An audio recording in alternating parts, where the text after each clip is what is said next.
In today's video, I'll show you how to install trainer for I.G.I to Convert Strike. Check my video description for this trainer download link. Once download done, right click and select WinRAR and select Extract to. Password type trainer and you click on OK. Open the extracted folder. Right click on the trainer exe and select cut option. Right click on the game and select open file location. Paste the trainer exe inside the game folder and open the exe file. Select the run game option. Once you are in game, I'll show you guys the trainer is working. Press the Alt tab and open the trainer. To turn on the cheats, you need to press the keys in our keyboard. One key for ultimate health, two key for ultimate ammo, three for ultimate grenades.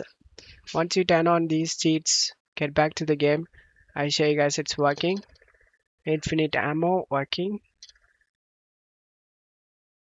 Every cheats will work. I hope this video helped you. If the video helped you, don't forget to leave a like and subscribe. Thank you.